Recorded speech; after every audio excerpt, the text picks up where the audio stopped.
from his allies and prominent Republicans for him to stick to policies and the issues. Now, this is a little bit different day because this isn't around. We're talking about a thing called the economy. They wanted to do a speech on the economy. A lot of people are very devastated by what's happened with inflation and all of the other things. So we're doing this as a intellectual speech. You're all intellectuals today. Today we're doing it, and we're doing it right now, and it's very important. They say it's the most important subject. I think crime is right there. I think the border is right there, personally. We have a lot of important subjects because our country has become a third world nation. We literally are a third world nation. We're a banana republic in so many ways, and we're not going to let that happen because we're starting a free fall. She went from being a totally disrespected person 6 weeks ago. Nobody thought she had a chance. Nobody, and I don't think she can possibly win. If she does, our country is finished. You want to know the truth. But she was totally disrespected. The most unpopular vice president in the history of our country. For nearly 4 years, Kamala has crackled as the American economy has burned. What happened to her laugh? I haven't heard that laugh in about a week. That's why they keep her off the stage. That's why she's disappeared. That's the laugh of a crazy person, I will tell you. If you haven't known her, it's a crazy. She's crazy. They told her, don't laugh, don't laugh. No, it's her. No, her laugh is career-threatening. They said, don't laugh. She hasn't laughed. She doesn't laugh anymore. It's smart, but someday it's going to come out. That's the laugh of a person with some big problems. We're not going to let this incompetent socialist lunatic keep breaking our economy for 4 more years. It'll destroy our country. On Election Day, we're going to tell her that we've had enough, that we can't take it anymore, Kamala. You're doing a horrible job. You know why she hasn't done an interview? Because she's not smart. She's not intelligent. And we've gone through enough of that with this guy, Crooked Joe. He said it was going to be intellectual.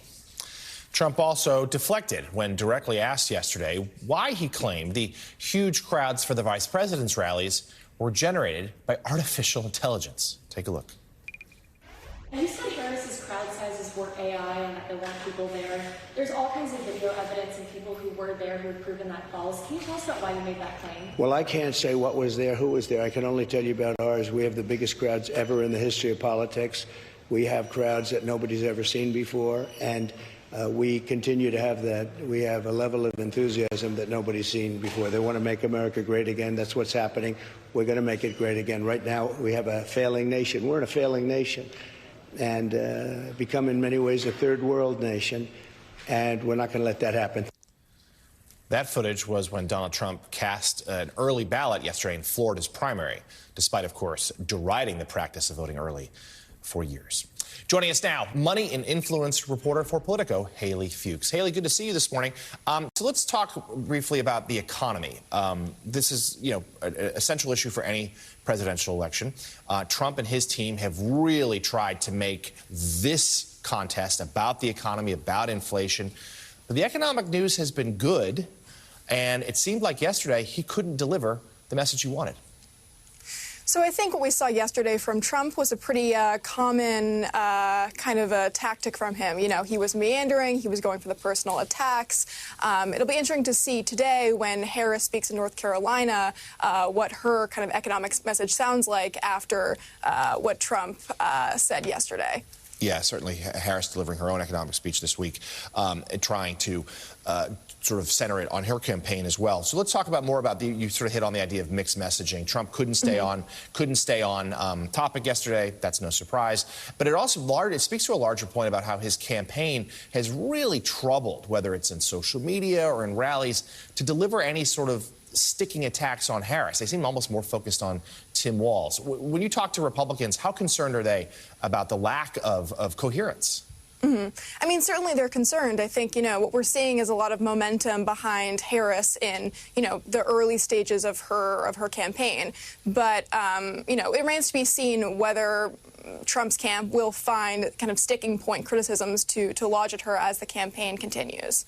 And how's the fundraising been right now for both candidates? I know you follow the money there for Politico. Is Harris still, is the money still just rolling in for the Democratic side? I mean, we know that in Harris's first week, she raised more than $200 million, I believe, and Trump in the month of July raised somewhere around $180 million. So certainly Harris is seeing a fundraising boom from the start of her campaign. And Haley, lastly, just what's your latest sense from the Democrats as they start to ramp up for the convention next week in Chicago? It, of course, kicks off Monday night. What sort of messaging should we expect to hear from them as the vice president hopes to keep, I mean, frankly, this hot streak going? She's done virtually everything right since ascending to the top of the ticket. I imagine they'll focus on, fears for a Trump second term. I imagine they'll focus on some of the data that you pointed to about easing inflation. But it'll be an interesting few days in Chicago for sure. All right, money and influence reporter for Politico, Haley Fuchs. Haley, thanks for starting us off this morning. So speaking of momentum, Vice President Kamala Harris is leading former President Trump by 3 points in the key battleground state of Pennsylvania. According to a brand new poll from Quinnipiac University, Harris holds a 50 to 47% lead. That's among likely voters in the state. And we should note, within the margin of error, but it's consistent with what other polls have shown since President Biden exited the race not even a month ago. We're also getting a look at the impact of Harris and Trump's running mate choices. Although a majority of Pennsylvania voters said the VP picks had no effect on their enthusiasm for the campaigns, the number who said that the Walz selection makes them more enthusiastic is higher than those who say it makes them less enthusiastic. So a net positive for Walz. However, polling shows the opposite when it comes to Trump's selection of his running mate, Ohio Senator J.D. Vance. He's making them less enthusiastic. Next up here, speaking of Governor Walz, he has agreed to a VP debate in October. But will J.D. Vance attend? We'll show you what each party is saying about that. Plus, we'll bring you the latest on Donald Trump's legal troubles as the judge in his hush money case once again declines to recuse himself. Those stories and a check on sports and weather when we come right back.